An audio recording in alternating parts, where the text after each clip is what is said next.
முகத்தமால இந்த வாக்கியத்தை அவர் எழுதுகிறார். குர்ஆனை விளங்குவது என்பது கஷ்டம் அல்ல, குர்ஆனை எளிதாக விளங்கிக் கொள்ள முடியும். அது ஒரு எம்ஏ லிட்ரேச்சர் படிச்ச ஆளாக இருந்தாலும் போதும் என்று எழுதுகிறார் என்று சொன்னார். அப்ப இவன் குர்ஆனை எம்ஏ படிச்சவனுக்கு மட்டும்தான் வச்சிருக்கான், எங்களுக்கெல்லாம் இல்ல தானே. ஆலிம் சாவுக்கு விளங்காது, ஏன்னா ஆலிம் சாவு சொல்ல இல்ல, அங்க உலமாக்களுக்கு விளங்காது குர்ஆன், எம்ஏ படிச்சவனுக்கு தான் விளங்கணும். இனிமே மதரசாக்கள் பூரா எம்ஏ உடைய கல்வியா மாறணும். அப்பதானே அவன் விளங்குன்னு சொல்றான், நல்ல விளங்கிடுவான் அவனும். இப்படி சொல்ற ஆளும் நல்ல விளங்கிடுவான், அதே ஆளுதான். அப்ப குர்ஆன் விளங்கா, சரி இது ஒரு ஆயத்து தானே குர்ஆன்ல, 6666 ஆயத்துல ஒரு ஆயத்து விளங்காம போனா என்ன, மற்ற ஆயத்துகள் எல்லாம் எங்களுக்கு விளங்குது தானே என்று சொன்னா, மற்ற ஆயத்துன்னு சொன்னா சிக்கலா? போ ஒரு ஆயத்தா நாங்க சொல்ல சொல்ல ஆமா இதுவும் விளங்கல, அப்புறம் எதுவும் விளங்கல, இப்படியே சொல்லிக்கிட்டே இருப்பியா? கடைசியில அப்புறம் எங்களுக்கு விளங்குன்னு எப்படி சொன்ன, இன்னொரு ஆயத்தை எடுங்க, அதையும் சொல்லி போடுவோமே, ஏன் விட்டு வைப்பானே. இந்த ஒரு ஆயத்து, அதே இப்ராஹிம் அலைஹிஸ்ஸலாம் தான் அங்கேயும் வந்து நிக்கிறாங்க, வேற ஆள் இல்ல. அல்லாஹ் சொல்றான் குர்ஆன்ல, ஃபலம்மா ரஅல் கமர பாதிகத்தன் கால ஹாதா ரப்பி. பின்பு இப்ராஹிம் அலைஹிஸ்ஸலாம் அவர்கள் சந்திரனை கண்டபோது என்ன சொன்னாங்க? கால அவர்கள் சொன்னார்கள், ஆதா இந்த சந்திரன் ரப்பி, என்னுடைய ரப்புன்னு சொன்னாங்க. விடிஞ்சு போச்சா பிரச்சனை. அப்ப அல்லாஹ் எங்க போயிட்டான்? சந்திரனுக்கு பேர் அல்லாவா?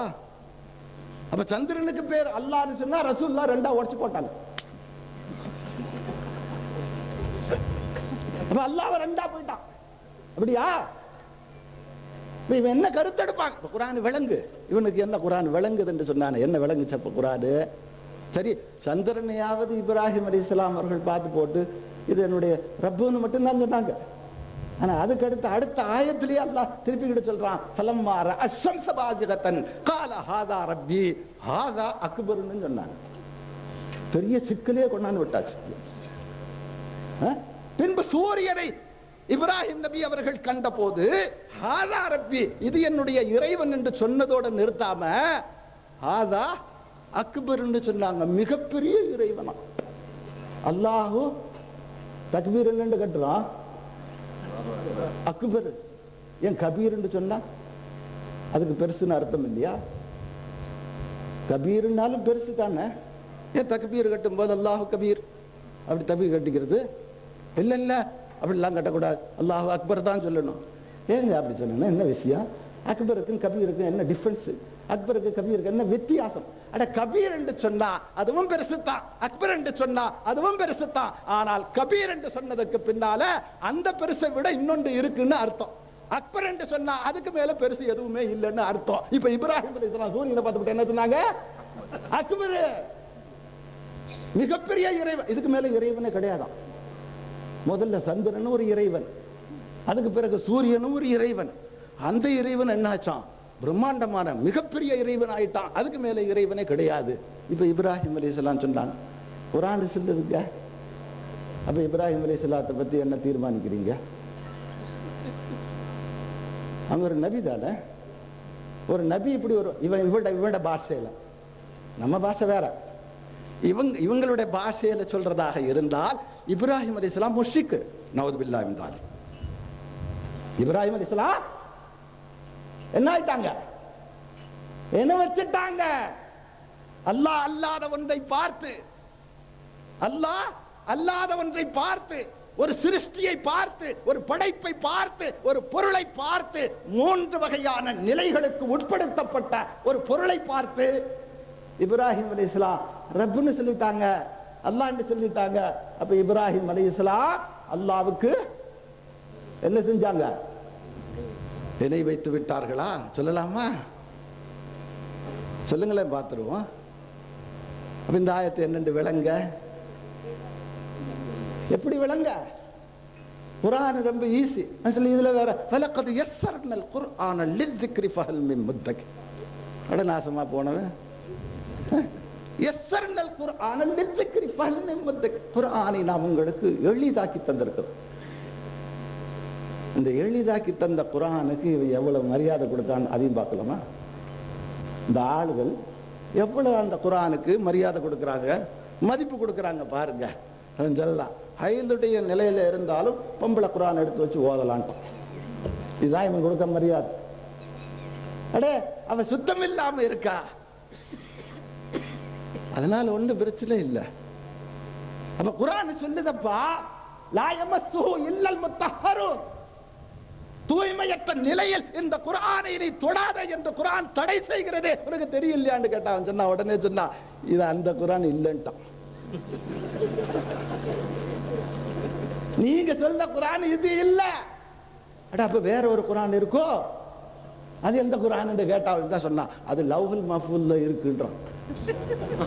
அது எங்க இருக்கு? லவ்ஹுல் மஹ்ஃபூல்ல இருக்கு அந்த குர்ஆன். இந்த குர்ஆனை பத்தி அல்லாஹ் அப்படி சொல்ல இல்ல. அப்ப இந்த குர்ஆன்ல ஏண்டா இப்படி சொன்னா லா யமஸ்ஸு இல்லல் முத்தஹ்ஹரூன் அந்த குர்ஆன்லயே சொல்லி இருக்கணும். அப்ப இந்த குர்ஆனை யாருக்கு கொடுத்தானோ அவங்கள்ட்ட சொல்றா, இந்த குர்ஆன்ல பார்த்து சொல்றா லா யமஸ்ஸு இல்லல் முத்தஹ்ஹரூன், தூய்மையற்ற நிலையில் இதை நீ தொடாத என்று சொல்றானே. அப்ப இந்த குர்ஆன்ல ஏன் சொல்லி இருக்கணும்? அது அந்த குர்ஆன்லயே சொல்லிட்டு விட்டுருக்கலாம்ல. அப்ப இது குர்ஆன் இல்லைங்கிறான். அவனோட முடிவு என்ன? ரிசல்ட் கொண்டு வரான் பாருங்க எவ்வளவு அழகா. இது குர்ஆன் இல்ல. அப்ப எந்த குர்ஆன் ஹதீஸ் படி நடக்கிறான்? எந்த குர்ஆன் ஹதீஸ் படி இந்த ஆள் நடக்கான்னு நினைக்கிறீங்க? அத்தவஸ்ஸுல் வல் வஸீலான்னு ஒரு குர்ஆன் இருக்கு. கேள்விப்பட்டிருக்கீங்களா? கேள்விப்படலையா? அத்தவஸ்ஸுல் வல் வஸீலான்னு ஒரு குர்ஆன் இருக்கு. அதே மாதிரி இக்திதா அஸ்ஸிராத்துல் முஸ்தகீம் என்ற ஒரு குர்ஆன் இருக்கு. அந்த குர்ஆனை இறக்குன அல்லாஹ் யாருன்னு கேட்டீங்கன்னாக்கா இப்னு தைமியா. அதுதான் அவனுக்கு குர்ஆன். அந்த குர்ஆனை வச்சு தான் இவங்க அமல் செய்வார்கள், இவங்க எல்லா இபாதத்தும் செய்வார்கள். அந்த குர்ஆன்ல என்ன சொல்லப்பட்டிருக்கோ அதை தான் இவங்க நடைமுறைக்கு கொண்டு வருவாங்க, மற்றவர்களுக்கு இவங்க சொல்லி கொடுப்பாங்க. ஆக நான் சொல்ல வந்த விஷயம் அது அல்ல. என்னோட தலைப்பிலிருந்து நான் வேற பக்கத்துக்கு போயிட்டேன், திருப்பி வந்துடுறேன். அப்ப அல்லாஹ் தன்னுடைய லட்சியத்தினுடைய ஈடேற்றத்திற்காக, தன்னுடைய நோக்கத்தை நிறைவேற்றுவதற்காக உருவாக்கப்பட்ட ஒரு சிருஷ்டி தான் மனிதன் ஆதம். இந்த ஆதமை அவன் படைப்பதற்கு முன்பே கொஞ்சம் கவனிக்க வேண்டிய ஒரு நுணுக்கமான ஒரு பிரச்சனை இருக்கு.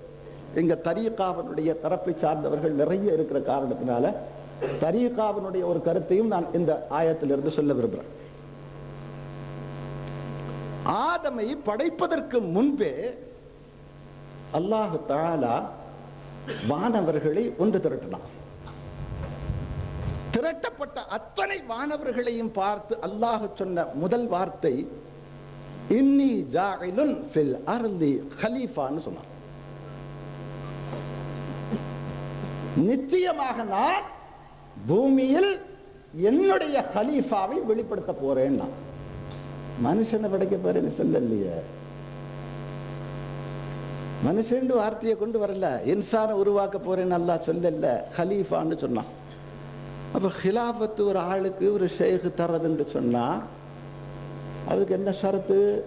5 வேளை தொழுகணும், நோன்பு பிடிக்கணும், ஜகாத்து கொடுக்கணும், ஹஜ் செய்யணும், ஷேகுமார்கள் தரக்கூடிய அவுராதுகள் வதாயிஃபுகள் எல்லாம் தொடர்ந்து ஓதிட்டே இருக்கணும், ஜிக்ரு செய்யணும். அது ஜஹரா இருந்தாலும் சரி, அது சிர்ரா இருந்தாலும் சரி, அல்ல ஹஃபியா இருந்தாலும் சரி, அல்ல மய்யா இருந்தாலும் சரி, முராகபா செய்யணும், முஷாஹதா செய்யணும், முபாலகா செய்யணும். இவ்வளவும் செஞ்சு ஒரு பக்குவ நிலைக்கு வந்ததற்கு பின்னால அவருக்கு ஹிலாபத்து ஷேகுமார்கள் தருவார்கள். அப்படியா? அப்படின்னா ஆதமுக்கு கிடைச்சிருக்காது. என்ன ஒண்ணு கூட செய்யல, பிறக்கவே இல்லையே, ஒரு வேளை தொழுவு இல்லை, களிமா கூட சொல்ல இல்லைன்னு. ரூஹு வந்து அதுக்கு பிறகு இல்ல களிமா சொல்றதுக்கா? ரூஹே வரல, களிமாவே சொல்ல இல்ல. ஆனா அல்லாஹ் சொல்றான் என்னுடைய ஹலீஃபாவை நான் வெளிப்படுத்த போகிறேன் என்று டிக்ளேர் பண்றான். அப்ப ஹலீஃபாவை வெளிப்படுத்துறதுக்குரிய ஷரத்து என்னங்க? தொழுகையா, நோம்பா, ஜக்காத்தா, ஹஜ்ஜா? இதுதான் ஷரத்துன்னு சொன்னா தொழுகையில முதல் ஹலீஃபா ஷைத்தான். அவன் தான் எக்கச்சக்கமா தொழுவான். 5 லட்சம் ஆண்டுகள் ஒரு சுஜூதை இந்த பூமியில் நிகழ்த்தி காட்டிய ஒரு சிருஷ்டி ஷைத்தான். அவனை விட அவனும் செய்யல. 5 லட்சம் வருஷம் ஒரே சுஜூதில் கிடந்த ஒரு சிருஷ்டி, ஒரு படைப்பாளி ஷைத்தானுடைய இப்லீஸ் தான். சொன்னா அப்ப தொழுகிறவனுக்கு தான் ஹிலாஃபத்திற்குரிய தகுதி வாய்ந்தவன் என்று சொன்னா முத ஹலிஃபா யாரு? 103. 103. இவனுக்கு ஒரு நம்பர் இருக்கு. சைத்தானுக்கு 103 ஒரு நம்பர் இருக்கிற மாதிரி அவனுக்கு ஒரு நம்பர் இருக்கு. என்ன தெரியுமா? 24. 24. அவனோட நம்பர் மொத்தம் 24. அதுல குழப்பம் வந்துருச்சாப்போ ஒண்ணு வேண்டாம். அல்லாஹ் ஆதமை எதை கொண்டு ஹலீஃபா என்ற ஒரு வாசகத்தை தன்னுடைய வானவர்களிடத்தில் பேசினான். இதைத்தான் விளங்கணும். பையத்து வாங்குகிறவர்கள், முரீது வாங்குகிறவர்கள் தன்னுடைய ஷேഖிடம் தன்னுடைய நிலையை வெளிப்படுத்தி காட்டணுங்கிற அவசியம் இல்லை. ஹாஜா மொயினுத்தீன் சிஷ்தி ரலியல்லாஹு அன்ஹு அவர்கள் தன்னுடைய அனீசுல் அர்வாஹ் என்று சொல்லக்கூடிய நூலில் எழுதுகிறார்கள், உன் உள்ளத்தில் ஒரு கோரிக்கை ஏற்பட்டிருக்கிறது, உனக்கு ஒரு தேவை ஏற்பட்டிருக்கிறது, ஒரு சங்கடத்தில் நீ மாட்டிக்கொண்டிருக்கிறாய், ஒரு துன்பத்திலே நீ ஆழ்ந்திருக்கிறாய், நீ எதை உன்னுடைய ஷேഖிடத்திலே நீ சொல்லுவதற்கு முற்பட்டாலும் அதை உன் வாய் திறந்து சொல்லாதே. அதை உன் வாய் திறந்து சொல்லாதே.